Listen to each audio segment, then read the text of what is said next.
Well, hello, friends. Here we are again, and I have been forced to start this the next Cosmic Fire webinar commentary at 33A instead of continuing with 32 as I thought I would do, because there was some uncertainty about the length of the previous program and some interludes there, which didn't belong. You have to keep several things going at the same time here, and I don't always manage. But anyway, DK is talking here about basically the changes in the esoteric work, and he said that for instance, when we're talking about the second path, he told nothing about the zodiacal sources in Initiation Human and Solar. He mentioned Gemini as a source in the Treatise on Cosmic Fire, and 20 years later he added that Libra was that constellation which was the unknown source, bringing this energy in via Gemini. We can understand, the balancing effect of Libra in cosmic electricity, and the need to neutralize the pairs of opposites which are out of balance on our astral plane. And the balancing of these pairs of opposites, as they can be directed from the cosmic astral plane, would be just the necessary kind of energy needed to improve the condition of our tumultuous systemic astral plane. Systemic astral plane, solar astral plane, and the cosmic astral plane. Well, we are here then continuing. It looks like this path of magnetic work, yes, here it is. You have, therefore, the dual energy of Gemini is brought to a point of balance by means of the influence of Libra. And this balance and dual energy is released then into our solar system. So we have the cooperation of two zodiacal constellations. Really. Okay. Okay, constellations. This entering stream of balanced energies forms the second path, and I have given you much information in the above statement. Well, we have, really we have to equilibrize the pairs of opposites. The equilibrization of the equilibrization, let's see how we did this, equilibration perhaps, of the pairs of opposites is the effect of Libra, of the pairs of opposites is the effect of Libra upon Gemini. The fluctuations are stabilized.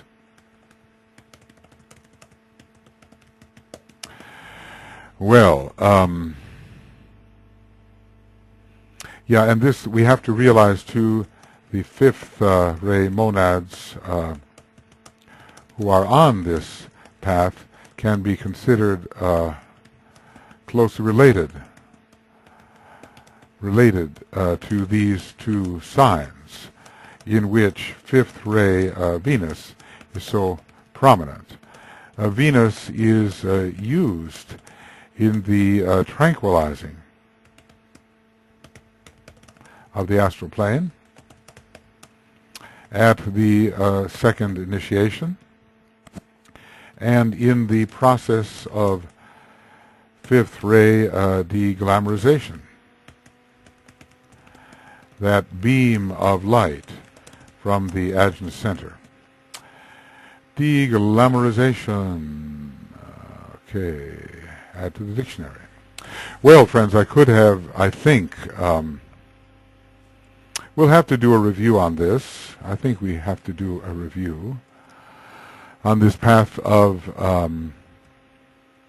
absolute sonship. All of this is from the rays and initiations. Let's just take a quick look at the original. There's On this path, sonship to a being higher than our logos is achieved. Is it Sirius? Is it a cosmic logos? Is it the one about whom not may be said? Anyway, higher than our logos. It's like, in one way, it could be called, well, it could be called something. I have an idea, but as we're not supposed to speak, maybe we shouldn't. It is the great controlling path of karma, and we think about the relation of Sirius to the law of karma. The Lepika lords who are trained on Sirius are on this path. There's a Sirian connection here.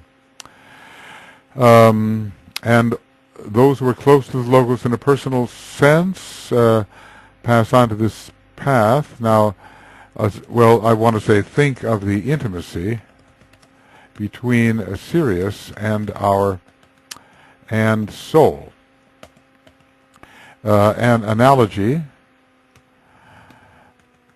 to the intimacy of Venus and the Earth.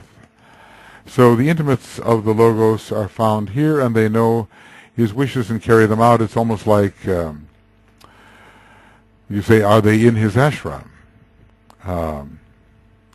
So are these beings, the intimates of the logos, are the intimates of the logos in his ashram, so to speak.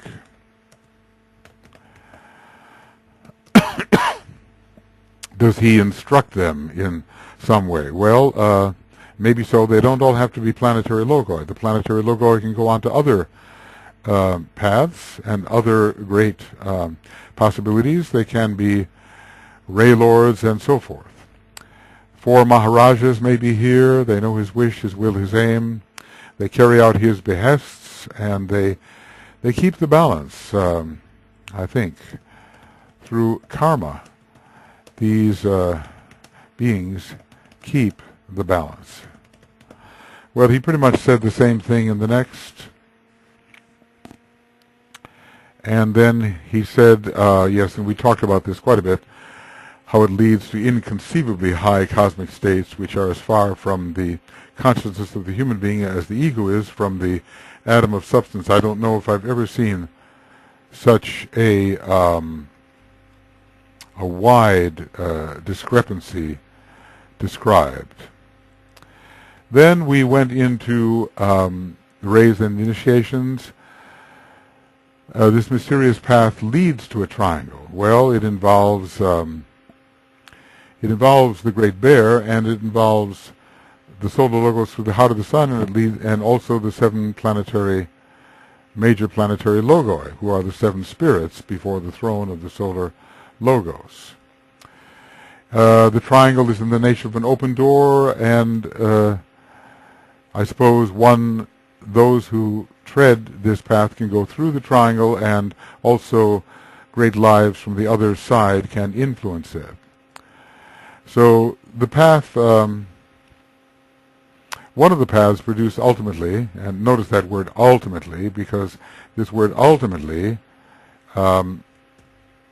this word tells us of intermediate steps, the relationships of the Pleiades. So this path relates our solar system to the constellation of the Great Bear, and I've talked about why this is so in relation to the atmic plane. The Atma Buddhi has a higher correspondence in the Great Bear Pleiades. How interesting. So you have therefore the following triangle energy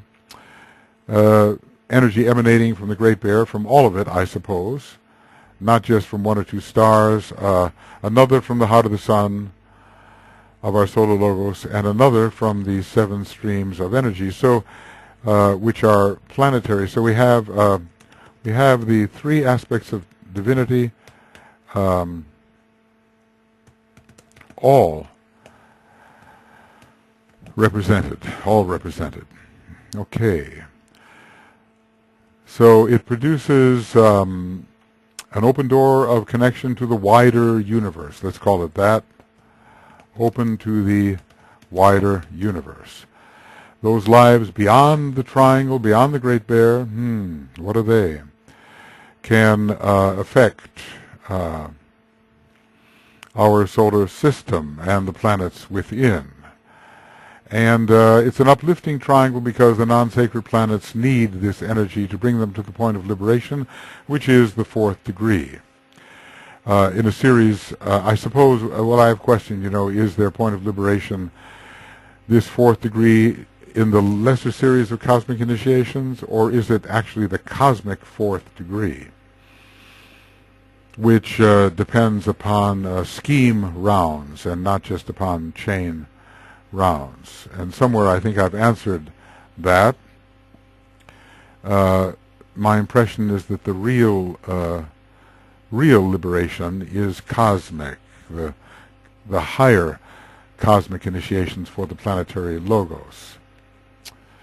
And also perhaps for the solar logos, because even if we pass here on this planet through our rather minor fourth degree, we're not really liberated because we haven't taken the cosmic second degree. So in the cosmic sense, we don't yet have control over the planetary emotional body. It's the inflow of extra solar energy which really produces the seven cosmic paths, and the implication is we human beings as monads have come in on paths of extra solar energy. And I've talked about the detachability of the monad from its emanative stream and whether such a thing exists or not. There are no such groupings as the seven solar paths, it is said, but there are ray paths, and the ray paths proceed by ray. And here's a couple of references to show that. The treatise on cosmic fire is written for initiated disciples on the first and third ray, and the treatise. So here's we seem to be departing now, well, a little bit anyway, from the discussion of the path of absolute sonship. The book we're into when we read rays and initiations is on the second ray line. All those five, and the 5 and the 2 go together. There are 5 volumes, and it's on the second ray line. Those are two intimately related numbers having to do with luminosity. Well, the master is no longer blind when reaching this decision. It seemed to say in some of the earlier references that he was blind, so we have to take up this. We have to take up the most recent and follow carefully the changes that have occurred. The times are so intense and the opportunity so great and the perils so great that hierarchical changes of a rapid nature are coming into effect. So at the fifth initiation then, which is the initiation of revelation, the master is given the true united goal of the seven paths. The initiation of revelation shows what lies ahead when decision is made. And so intelligent decision, intuitively grasped, unblinded by the glory, can be made by the master as he approaches the sixth degree. A higher standard of mental equipment is found in the disciples, mental intuitive equipment. They are, and the masters who are moving forward on these paths are now as well a much greater unfoldment. The will aspect is present, more present at the sixth degree. It is you become a planetary spirit at that point. You are really animated by the will. The Chohan is animated by the will, the sixth degree initiate. Masters up to the middle 1600s here were animated by love and intelligence. Now we have something more. We have love, intelligence, and the will.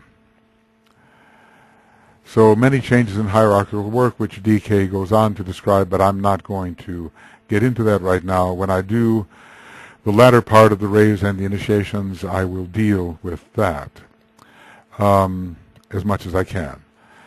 And some of the examples of changes and new information given out is the information that we had about Libra, the balances being behind Gemini on the path of magnetic work. So we have therefore the dual energy of Gemini brought to a point of balance by means of the influence of Libra. And this balanced and dual energy is released then into our solar system. We do see that there's more than the third ray involved in Libra. We are talking here about fifth ray expressions and also about second ray expressions, not only through Gemini, but through Libra as well. Okay. Well, I generally like to begin the archaic stanzas all by themselves, but the timing didn't work out that way, so let's look at this, I don't know, what shall I say, probably ultimately difficult stanza's not that long. It's short, probably short and difficult. The archaic stanza for the path of absolute sonship. We see how much abbreviated everything is.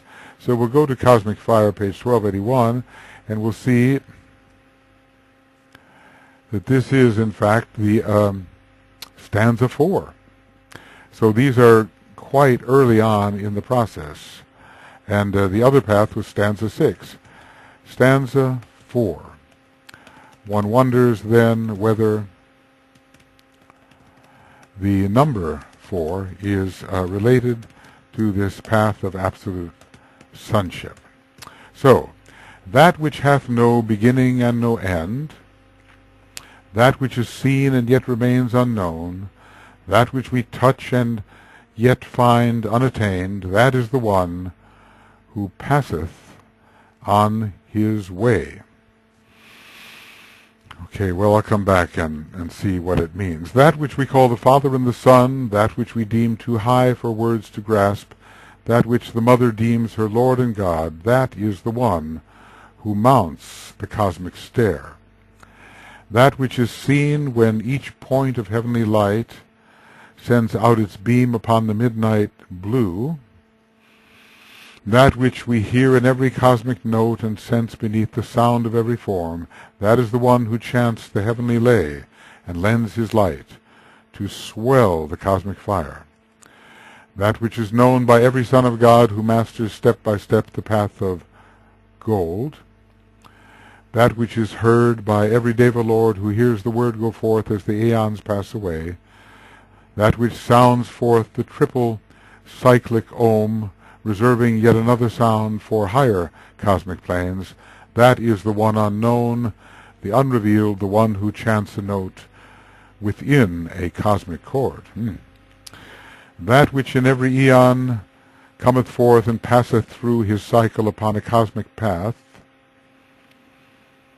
that which in greater kalpas will play a godlike game, that which in all the cosmic spheres is called the one above the sun of violet hue, that is the one who shineth in the galaxy of stars.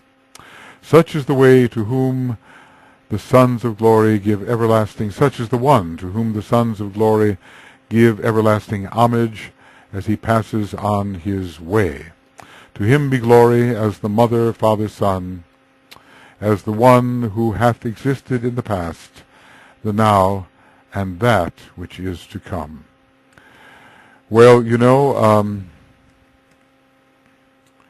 one could wonder, you know, is this a great summary of all paths, or does it relate to the path of absolute sonship, we could ask, because it seems so climactic, so synthesizing, so summarizing, does it not? And so astonishingly beautiful and uplifting. Well, that which hath no beginning and no end. This seems to be being itself, because everything else has a beginning and an end, or at least the essence of the monad, which is pure being, and ultimately is the ray of the absolute. Ray, well, let's do that. Ray of the absolute, so absolute, let's make one of those. Rays of the Absolute. Ray of the Absolute. And we'll call it this way. Ray of the Absolute. Well, how cosmic are we here? Because that which is seen,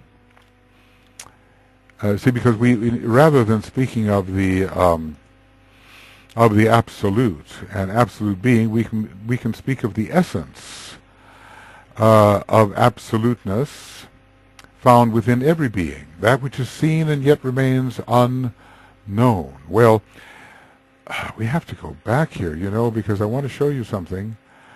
Maybe I showed it to you before, I don't know. Here,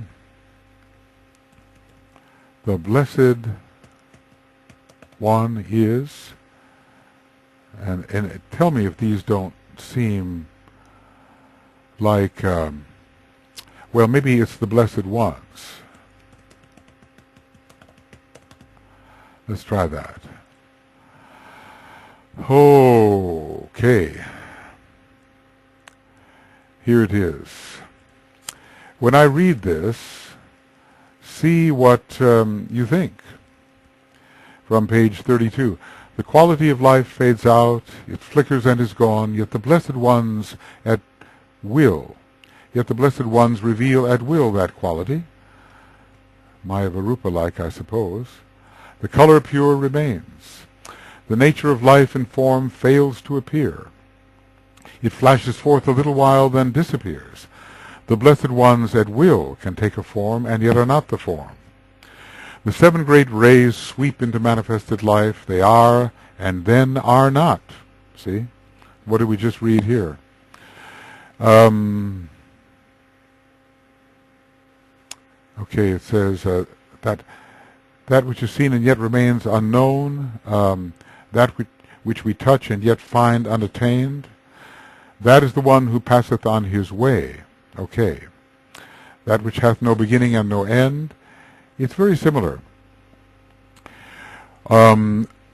These seven great rays sweep into manifested life. They are, and then are not, and all is and all is not.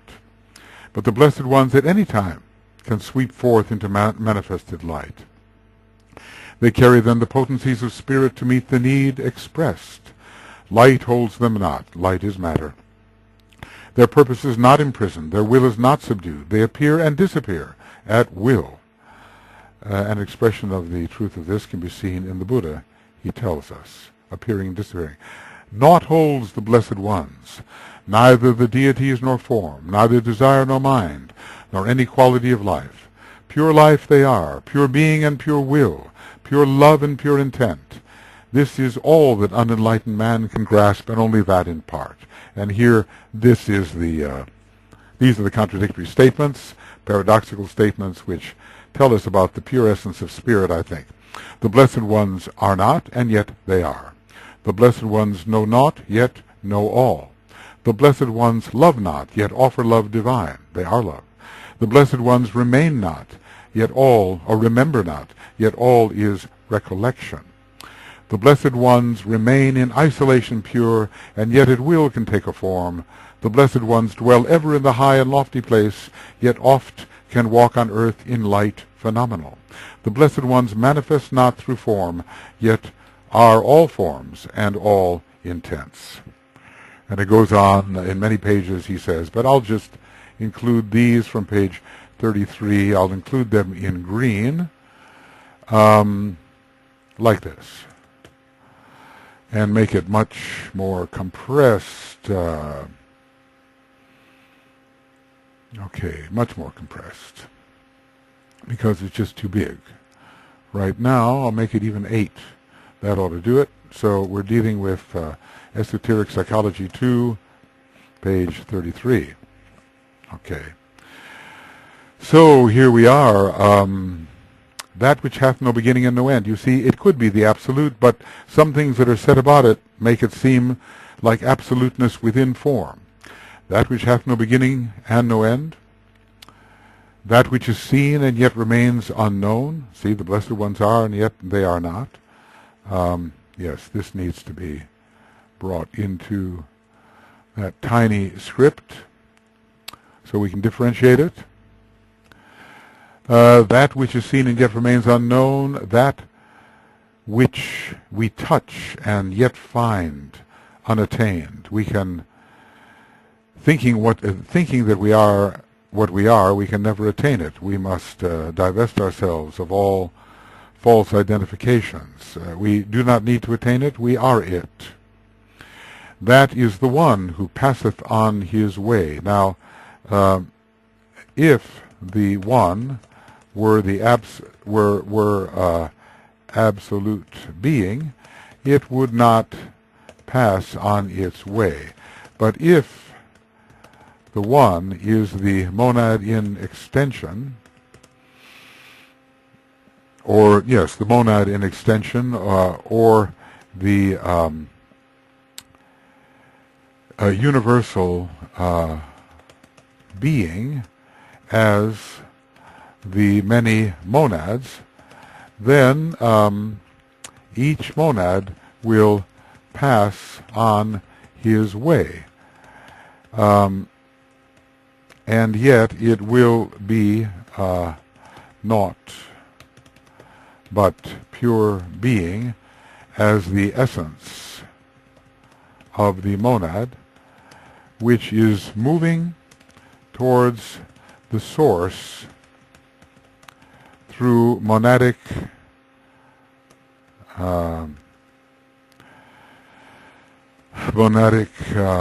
retraction. In other words, the indrawing of the monads that have gone forth. So we are dealing with absoluteness here, or with pure being. Pure being is what absoluteness becomes. As to what the absolute is, as HBB tells us, it both is and is not. You know, it is being and yet it is not being. We looked that up in the early stanzas of Dzyan. So we cannot, you cannot defile the paradox. The paradox of what the absolute is will remain, and only through paradox, do we keep from, and I had this word, in my book, a terrible word, thingifying it, thingifying it, making it a finite, or finitizing it. And when I say it should be IT. So we can thingify, we can finitize, we can do all those kinds of things, but we will always be lying about it. We can never comprehend the infinite, absolute infinite, in any kind of finite attribution. But when there is paradox, it leaves you in that fluid state. You haven't said anything definite, and you've said something in a way closer to the truth. That which we call the Father and the Son, well, immediately, one cannot help but think of Ursa Major and, Ursa Major and Ursa Minor. Or, the Great Bear and the Little Bear. That which we deem too high for words to grasp. Well, now we're really talking about the monad remounting.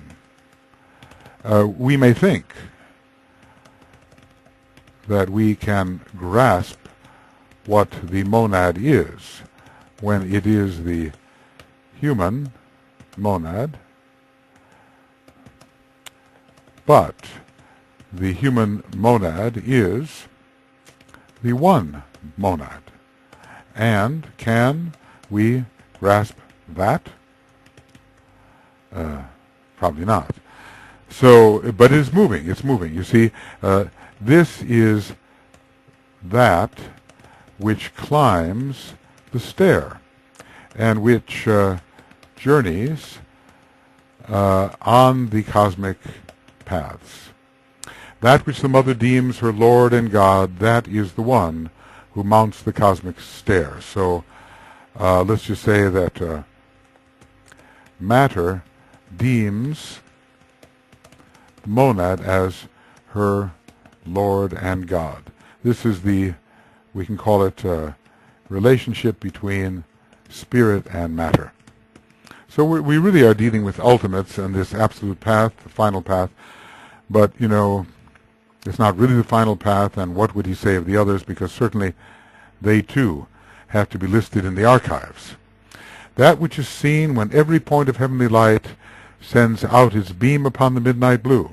So the essence of every star, that's what we're talking about here, or galaxy, or any heavenly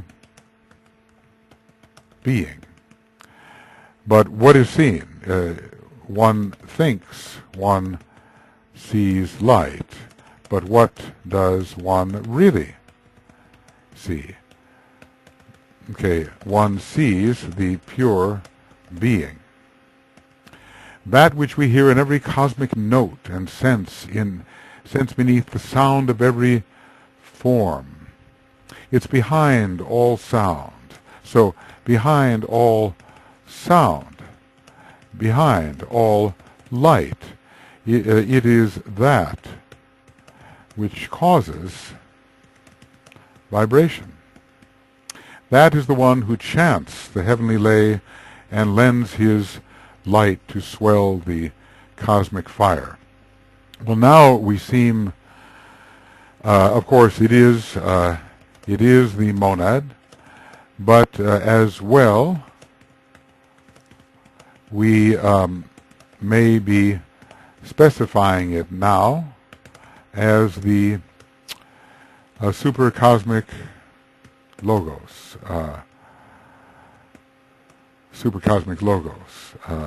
the one about whom in our local cosmos system. That which is seen when each point of heavenly light, you know, each stellar being, we might say, each stellar being sends out its beam upon the midnight blue, which is the great background, the great second ray background of all in our local area of cosmos, and who knows what lies beyond. That which we hear in every cosmic note, in other words, beyond the note itself, beyond quality, and sense beneath the sound of every form, as every form is giving out a sound, we can say,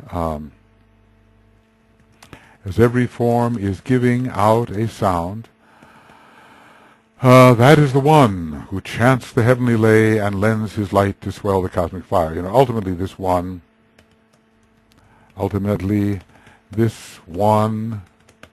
is the universal logos. That's just the name for the biggest one there is. The absolute is not a one. I have to say that. The absolute is not a one. It is a zero. Well, it is both being and non-being at the same time. That which is known by every son of God who masters step by step the path of gold. The path of gold can be the path of the soul, the path of consciousness. Remember that the stars in the horoscope were golden in color. So gold is the path of consciousness, and you know, the big triangles were blue and the squares were black. So it's not just mastering in some way the third aspect of divinity, but the one who goes beyond consciousness per se into identification. That's what I think we're dealing with here. That which is heard by every Deva Lord, you know, the great, let us say, the great Raja Deva Lords, who hears the word go forth as the eons pass away. The word from the one about whom, or from the Logos, okay, or from the Logos in whom the Raja Deva Lord is contained, that which sounds forth the triple cyclic Om. So this is from the Atmic plane or from the cosmic Atmic plane, at least as far, or from any of the super cosmic Atmic planes, reserving yet another sound for higher cosmic planes. Well, you know, we have the A and the AU, and also the Om, as it is sounded, as it is the O and the Om, as they are sounded forth on the monadic planes, and also the OM on the from the council chamber.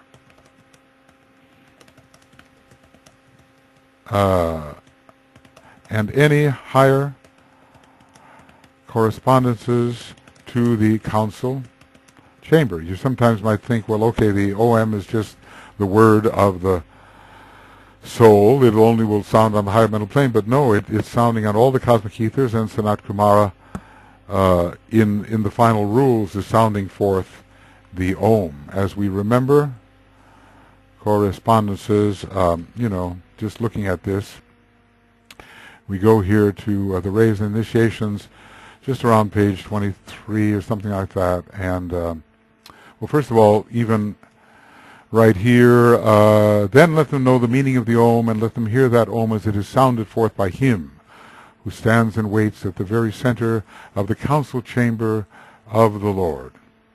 So there is Sanat Kumara at the center of the council chamber on the Logoic plane, sounding forth the Om. And here, let transfiguration follow transformation, and may transmutation disappear. Let the Om be heard, right at the center of the group, proclaiming God is all. But where does that Om come from? It comes from Sanat Kumara himself. So these words are not necessarily confined to one particular plane. That is the one unknown, the unrevealed, the one who chants a note within the cosmic chord. And so what we have here is that even the one about whom naught may be said has but one note within a greater cosmic chord. It's so inspiring, this musical climax here, this musical finale. And each one of our little monadic cells has but one tiny note within a certain chord, and even the great being has but one note. The one about whom not may be said within a cosmic chord, and it's just a simultaneous, glorious sound to be attuned.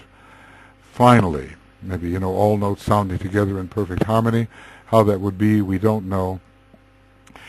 And the universal Logos as a chord sounds all the notes of all its rightly attuned, emanated monads. And we are one of those, and we're more than that, we're all of those. That's the amazing thing. That which in every eon cometh forth passeth through his cycle upon a cosmic path. So it is pure being as monad coming forth in every universe. And an eon, how long can an eon be? Well, you know, there is no specification for an eon. None. cometh forth and passeth through his cycle upon a cosmic path. He cometh forth on that cosmic path. He cometh forth on a cosmic path. On a cosmic path. Oh, CSPT. And returns, perhaps, on the same cosmic path. Perhaps. And passeth through his cycle upon a cosmic path. That which in greater kalpas will play a godlike game. Second time the word game has been mentioned in the old commentary. The monad is a god, and on its way to becoming a greater and greater God in manifestation. That which in all the cosmic spheres is called the one above the sun of violet hue. That is the one who shineth in the galaxy of stars. Well, this is interesting. The sun of... let's look at the one about whom naught may be said, and realize that Draco is a son of that great being. Who is that one? And that is the one about whom, as it works, as it expresses, especially through the Pleiades, who were the cluster of which was called a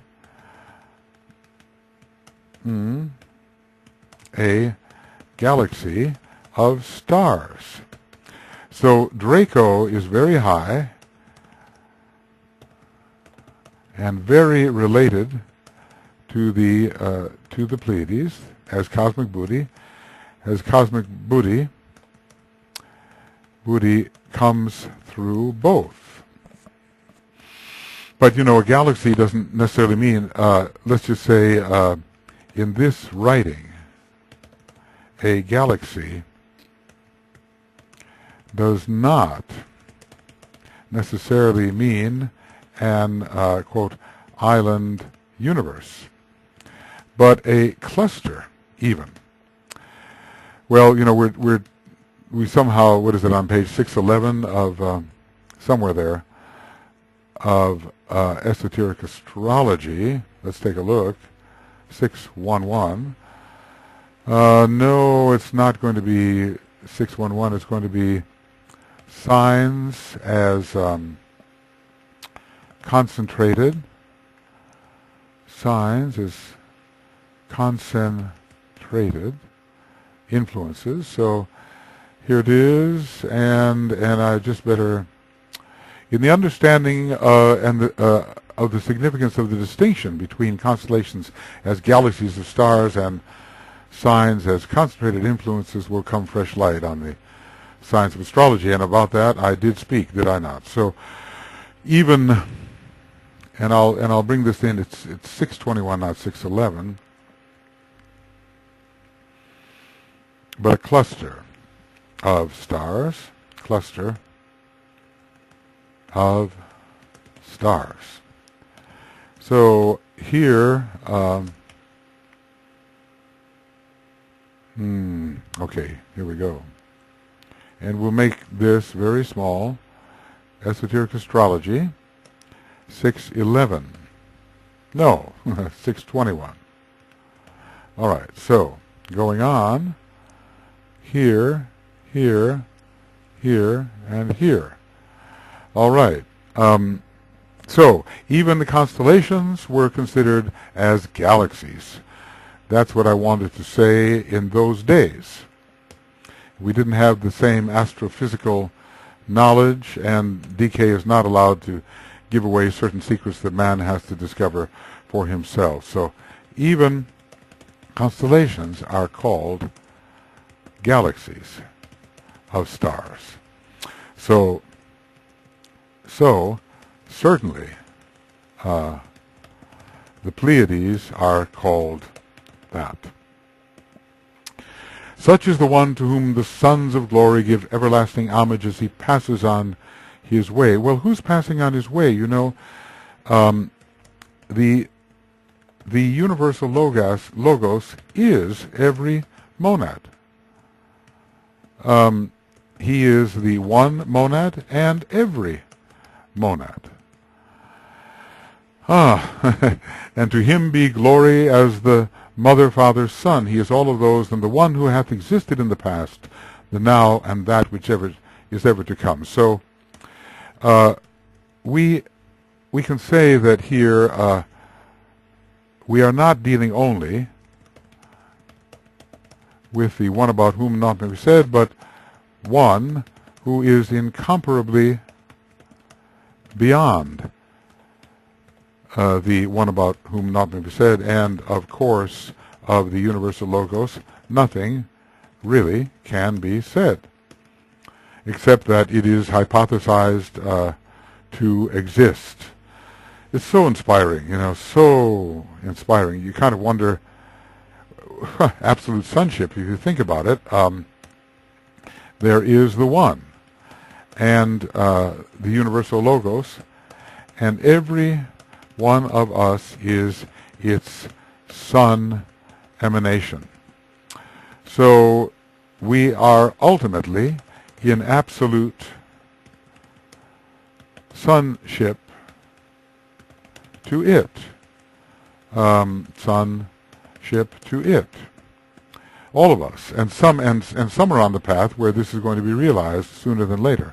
And some are on the cosmic path where this is going to be realized sooner than later. Oh, you know, astrology really works. I've got this progress Mars exactly on my sun these days. Now, it doesn't go off for a couple of days, and it's just like driven. The progressions do work, you know, so up all night, plowing on, pushing forward, in the urge to somehow complete some of these comments in relation to this material at this time. The earlier stanzas of Xian, which are already written out, will have to wait just a little bit. Oh, it's so inspiring. That's all I can say. You know, I'm so inspired by this. Such is the one to whom the sons of glory give everlasting homage as he passes on his way. So, yeah, am I saying this, that every apparently individual monad, is there such a thing? Well, yes, individual is indivisible, and the one monad is indivisible, though apparently divided. So so in everything, it is the universal logos who is passing on his way.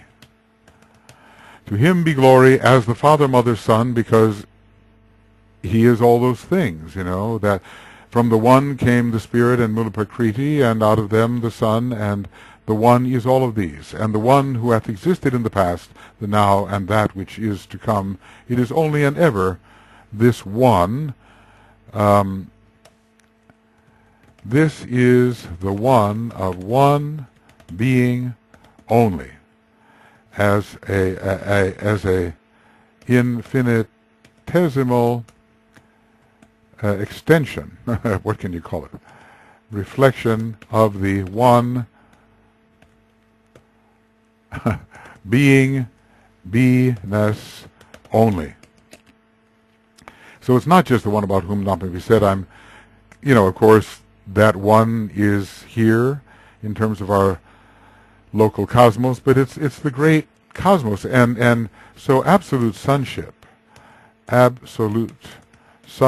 is something ultimate in relation to the universal logos, and not just in relation to the one about whom, or any greater being. Of course, we have to bring it down and look at where those on this path can really go in a certain amount of time, but ultimately they will realize their absolute sonship to the universal Logos, the one and only. So what I'm going to do here is page 1281, just read it. Well, no, maybe I have to say a couple of things and then read it. Things as they come to me. The path of absolute sonship, that which hath no beginning and no end. It is the essential being of the universal Logos, that which is seen and yet remains unknown. It is the most abstracted factor within all impacts and items in consciousness, within all contents of consciousness. Behind all things, that which we touch and yet find unattained, because we are it, we cannot attain it, and we will forever touch it, because it is always present. That is the one who passeth on his way. That one is the monad, but let us remember that the monad is the universal Logos in extension. And goodness, I want to say that. The monad is the universal Logos in extension. Eudiox. All right, and I want to universal Logos in extension. All right, I'll do it this way. Universal Logos in extension. The monad is that.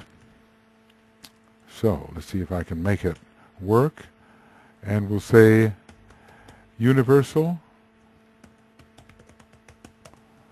Logos, universal Logos in extension. Maybe extension is not the greatest idea, but okay, it is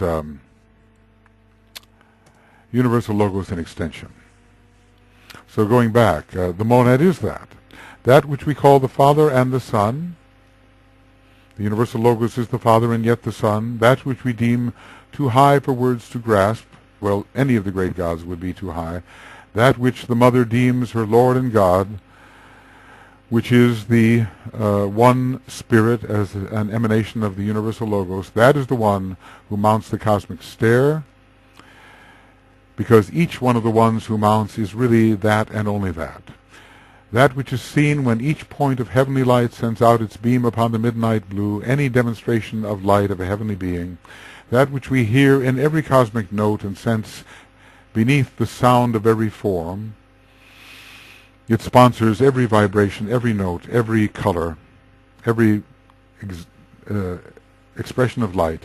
That is the one who chants the heavenly lay and lends his light to swell the cosmic fire, always and everywhere, and in his representations closer to our home, the one about whom not may be said, the cosmic Logos, the Solar Logos, all are he. He, it, better. That which is known by every son of God who masters step by step the path of gold. In other words, master consciousness, get into spirit, become spirit, realize oneself a spirit. That which is heard by every Deva Lord who hears the word go forth as the eons pass away. Okay, and whenever there is a sound, there is that which is behind the sound. That which sounds forth the triple cyclic Om, even on the universal level, determining the Brahma of the entire universe, reserving another sound, yet another sound for higher cosmic planes, the sound A, the sound AU, the sound O, the sound OM. That is the one unknown, forever unknown, the one, the unrevealed Logos, the one who chants a note within a cosmic chord. Now, in this case, we have to use not the universal Logos here, but we have to use the one in any one of its manifestations, chanting a note which make the cosmic chord of the universal Logos. Well, you could wonder if every universal note were sounded and an infinitude of notes were sounded simultaneously, would this be the note of the absolute in expression? There's some wild thought here, but just think of the infinitude of chords, of notes sounded. That would be coming together, that would be the infinitessence. But could this ever happen at the ratio of infinitude to 1 in every time unit? Don't know. Maybe not. That which in every eon cometh forth and passeth through his cycle upon a cosmic path, so that is the monad as the universal logos. That which in greater kalpas will play a godlike game, that is the universal logos as the monad to play at godliness in ever-rising contexts. That which in all the cosmic spheres is called the one above the sun of violet hue. So in this particular case, it is our local system. It is the universal logos as the one about whom not may be said, rising above, in my view, rising above either Jupiter, rising above Draco, rising above every seventh ray lord. It's the sun rising above Uranus, and Uranus is of the violet flame and has the violet hue. That is the one who shineth in the galaxy of stars. The galaxy of stars can be every possible star in cosmos, and it can be even our local cluster in our local cosmos, the one about whom not may be said. So in all of these things we have different rings pass not, which we can mean simultaneously. Such is the one to whom the sons of glory give everlasting homage, as he passeth on his way, because he too is passing on his way. In every context, the great one in the many monads is passing on his way, the way back to himself. To him be glory as the Mother, Father, Son, as the one who hath existed in the past, the now, and that which is to come. And of that, of course, we have to say it is the universal logos, because, in the total past of the cosmos, and in the total future of the cosmos, at least it must be. The one about whom not may be said has existed in the relative past, and in the now, and in that which is to come up to a point. But in its essence, it has existed always. So let me, then read that without the interruption of my own thoughts. The path of absolute sonship. That which hath no beginning and no end, that which is seen and yet remains unknown, that which we touch and yet find unattained, that is the one who passeth on his way. That which we call the Father and the Son, that which we deem too high for words to grasp, that which the Mother deems her Lord and God, that is the one who mounts the cosmic stair. That which is seen when each point of heavenly light sends out its beam upon the midnight blue, that which we hear in every cosmic note and sense beneath the sound of every form, that is the one who chants the heavenly lay and lends his light to swell the cosmic fire. That which is known by every son of God, who masters step by step the path of gold, that which is heard by every Deva Lord, who hears the word go forth as the eons pass away, that which sounds forth the triple cyclic AUM, reserving yet another sound for higher cosmic planes, that is the one, unknown, the unrevealed, the one who chants a note within a cosmic chord. That which in every eon cometh forth and passeth through his cycle upon a cosmic path, that which is in greater kalpas, that which in greater kalpas will play a godlike game, that which in all the cosmic spheres is called the one above the sun of violet hue, that is the one who shineth in the galaxy of stars. Such is the one to whom the sons of glory give everlasting homage as he passes on his way. To him be glory as the Mother, Father, Son, as the one who hath existed in the past, the now, and that which is to come. And it's rather interesting here, the one above the sun of violet hue, that which is called in all the cosmic spheres. So there's always a one above the cosmic hue. There's always one who is of cosmic hue, and if you think of the sort of last color in the spectrum, there's always going to be one that is beyond the final color, and that final color, from the point of view of the ascending color scale, can be considered the violet. I brought this in terms of Draco being the Kundalini and the violet, a kind of a synthesis of the 1 and 7, but probably in every cosmic hue there is such a one, and we're talking about one hyparxis, the one hierarch who is above every one of those final ones. Draco is very interesting because it is kind of a 1 and a 7 and a 2 at the same time. But this is local, and in every cosmic sphere, all the cosmic spheres, there is always the one, is he the blue or is he all colors above the final violet in that scale of colors and that scale of notes. And so we reach the point where he gives us the finale of all of this. It is something so extraordinarily beautiful. And this maybe is the, I don't know, is this there is no stanza here. No, there is no stanza. And he says, maybe we can bring these a bit more together. It's such a magnificent conclusion to all that we are doing, single and at one. Okay, and then in terms of the paragraph, what can we do? I'm not sure here.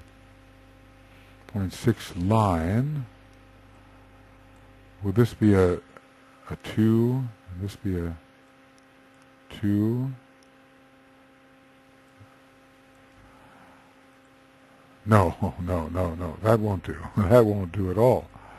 No, that won't do. And let's see. Yeah. All right.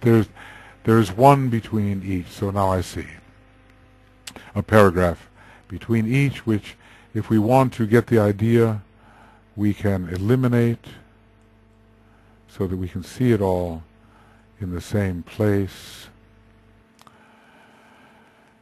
or more or less in the same place. This is the place, and we can see it. So, the morning stars sang in their courses. The great paean of creation echoeth yet and arouseth the vibration. There comes cessation of the song when perfection is achieved, when all are blended into one full chord, the work is done. Dissonance in space soundeth yet, discord ariseth in many systems. When all is resolved into harmony, when all is blended into symphony, the grand chorale will reverberate to the uttermost bounds of the known universe. Then will occur that which is beyond the comprehension of the highest Chohan, the marriage song of the heavenly man. Well, we have several different levels at which we can look at this. Some of them are local. Some of them are ultimately cosmic. Some of them are simply ultimate.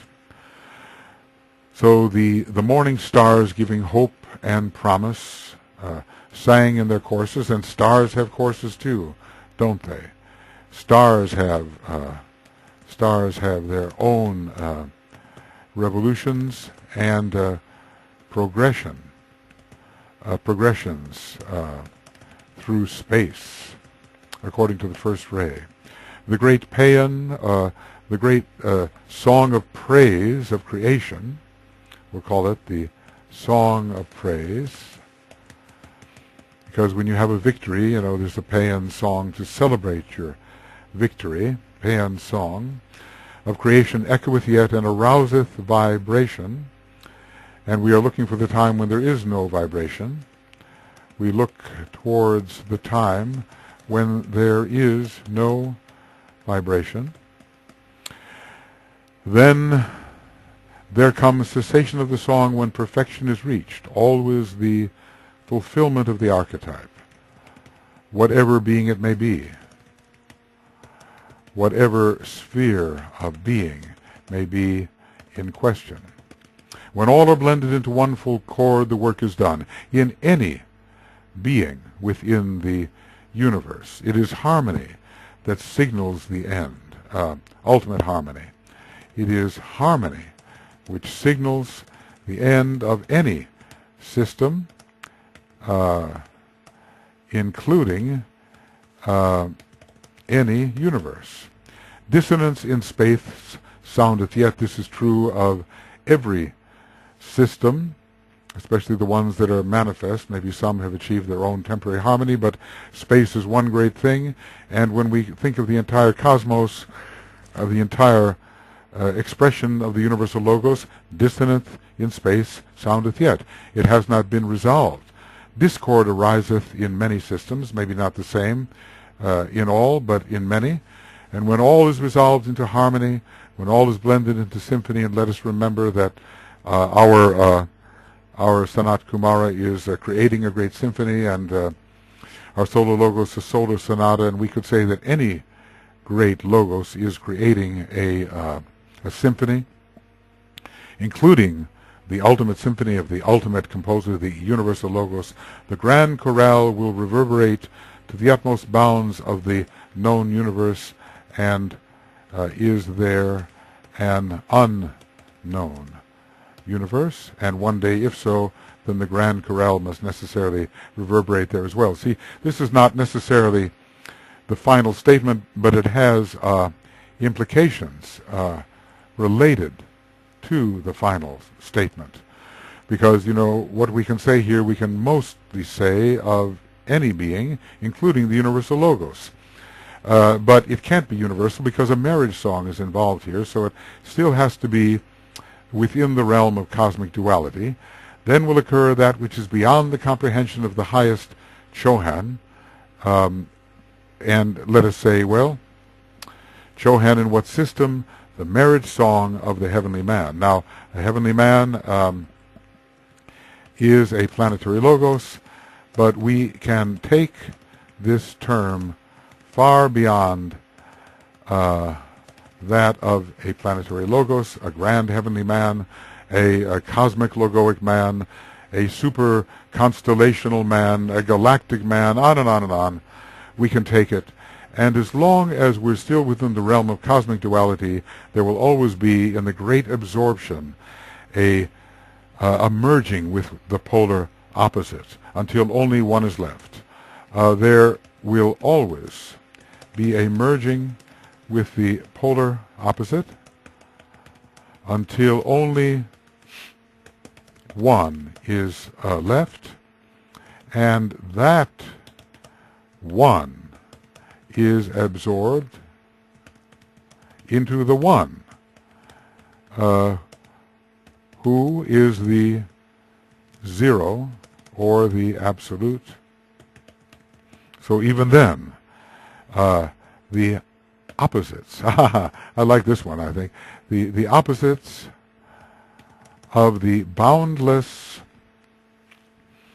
absolute infinitude emerges with the ultimate, well, I'm going to put it in big letters, small letters, I don't know. I think I have to put it in these kinds of letters. Ultimate infinitesimal, or the absolute absolute infinitesimal, which is what every cosmos really is. So, you know, the marriage songs are singing, and they are uniting all the polar opposites from the base of the pyramid, rising, rising, rising, till only two remain. Father, Mother merges into one, re-becomes the spirit matter, or the universal Logos in its entirety, in an ultimately homogeneous nature. And then what are you left with? It always is the ultimate infinitesimal, and it merges with the absolute infinitude, and then that's the ultimate marriage. That one is the ultimate cosmic marriage. So that merging is the ultimate cosmic marriage. I don't know how to make ultimate cosmic marriage. I shouldn't maybe do it in big letters, because I usually reserve the biggest letters when speaking of the one you should never speak of, which is the absolute. But occasionally, just for emphasis, just so we see it, I use big letters. So now, well, it's so beautiful. You know, it should be set to music, of course. It is music. It's all about music. It's all about the cosmic symphony and the silence which follows. The great prolaic silence, the universal silence, which has gone on forever, ever and ever, and always will. One symphony after another, all unique, followed by the absolute silence, which is always the same.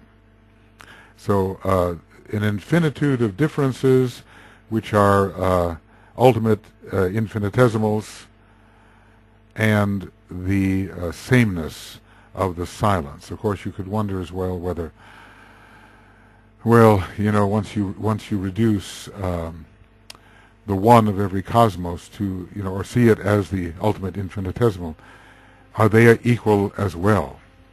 In some sense, is all variety reduced in them to some kind of point, and yet that point may still have some degree of quality, and bringing all those qualities together forever in an infinite sequence which has no beginning and no end, you maybe get some tiny approximation, an infinitesimal approximation of the absolute infinitude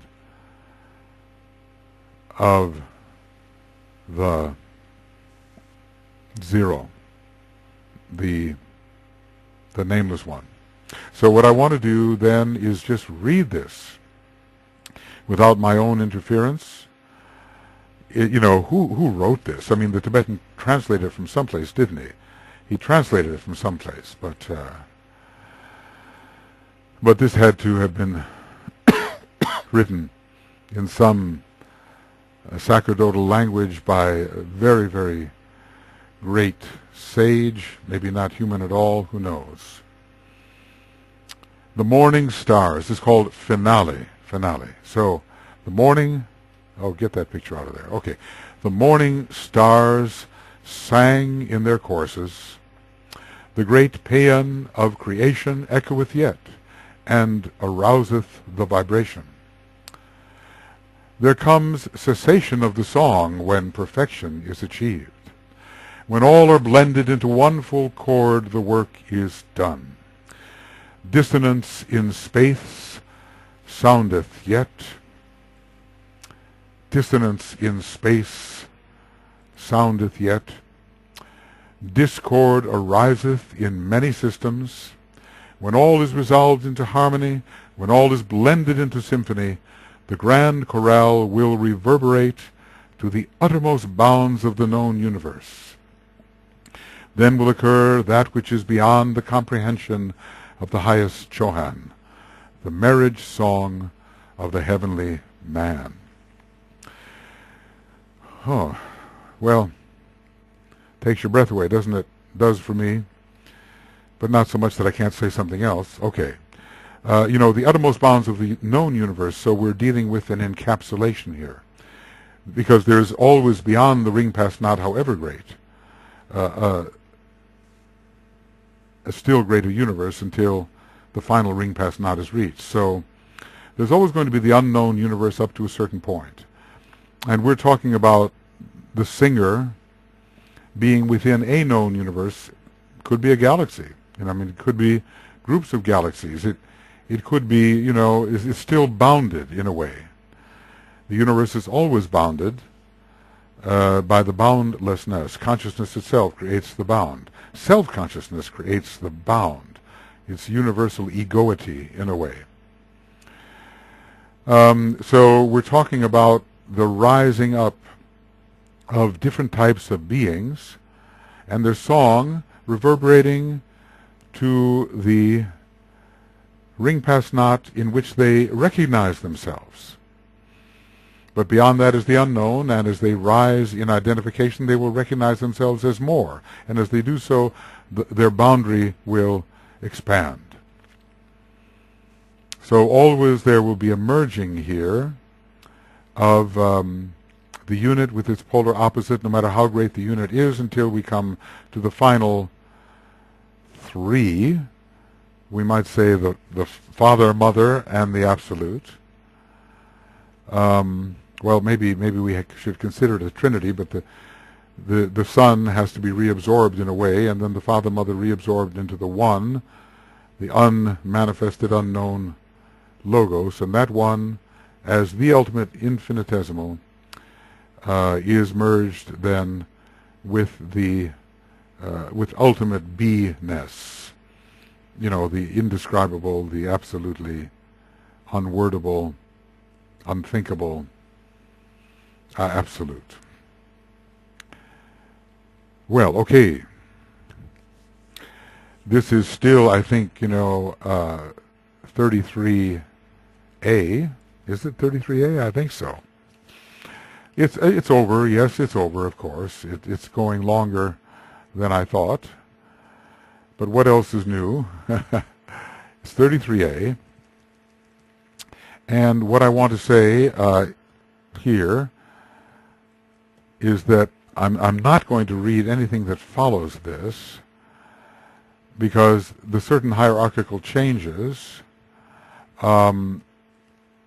simply as far as the hierarchical, the 7 cosmic paths tell us, there are 2 more, an 8 and a 9, and that's all we need to know right now. So this is indeed the end of Cosmic Fire Webinar Commentaries, number 33A, Path of Higher Evolution compilation, page 165, and there are 5 pages left, and this is the end. So what do I want to say then? Well, I'm a bit on a roll here.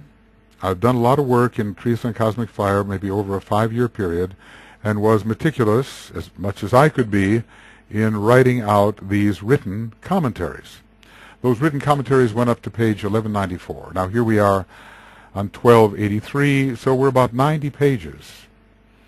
There were 90 pages more, and then I gathered from Initiation Human and Solar and the Rays and the Initiation, so there were a bit more of those pages, and gave a verbal commentary which is of a synthetic nature at the close of the book.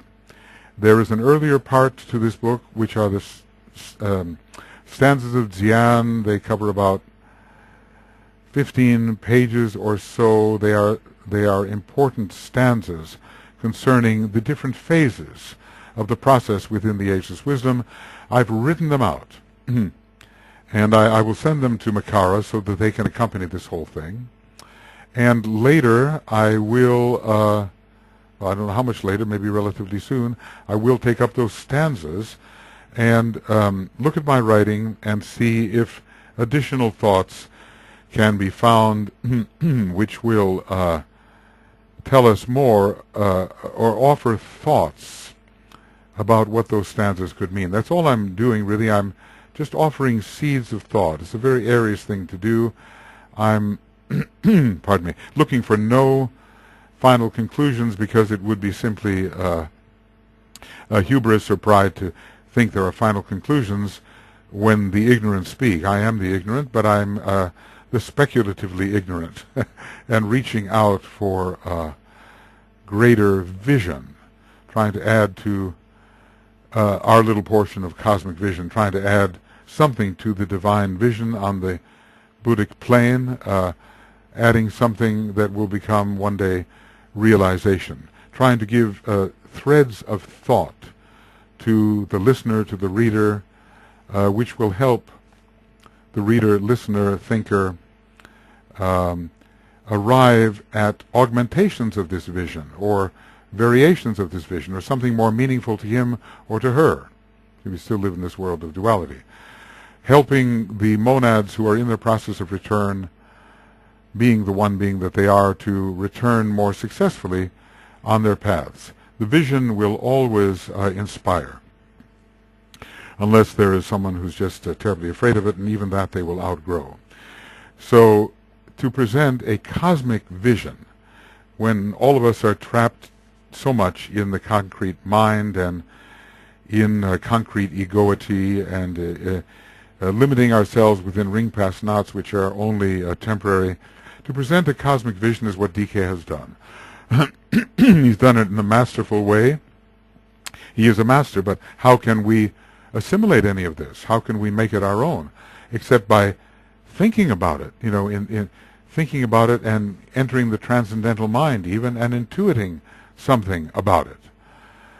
And that's what we must do, even though our reasoned speculations and intuitive impressions may not be the full intuitive impression, and the reasoned speculations may lead nowhere or somewhere false or somewhere that evokes the true intuition. We have to tackle it, we have to take it apart, we have to put it together. We have to find the way to assimilate this incredible gift that the Master has given us. He's intending to write again, speak again. I don't know how he'll do it. But it will be done from the year 2025 on, he tells us, provided the hierarchical moment has not passed. What I would think is that there's the day of opportunity will not always be with us. This is a great second ray outpouring. 2075 is the time when a certain second ray cycle is over, the one that began in 1575. So in a way he has another 50 years left to speak within the strength of that particular cycle. And that's why I think it will happen whatever else may happen. And then we will have this great concentration of teaching, which will be a tremendous illumination to be assimilated during the Aquarian Age. And then we'll have more to assimilate, because from 2025 on, he will give us that over how many years we don't know. I mean, how many years? We don't know. He will give us that which rounds out this series of bridging treatises, as he has said. And probably there will be revelations of a kind which we cannot even fathom at this time. So we're so blessed to have the great teacher offer what he has for the welfare of humanity and the upliftment of humanity, along with Master Moria and KH, a kind of a triangle that Sanat Kumara has given permission to bestow upon humanity.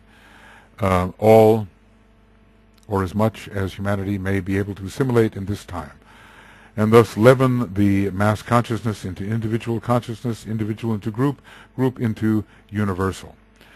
So this is just the merest passing over of these great stanzas, offering thought which may stimulate further revelation. Yes, there will be disagreements, and how could you say this, and I don't agree with that, and the critique will go on and so forth. But the critique does not matter. What matters is if we are inspired to think in a new way which brings us closer to divine revelation. All right, friends, that's it for now. And I'll try to keep on a roll here and give you more that you can think about.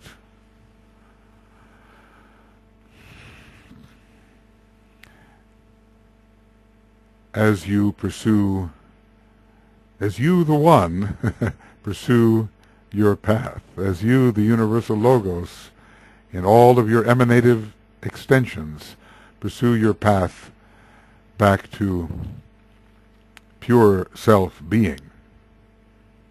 Okay. We'll see you soon. Bye-bye.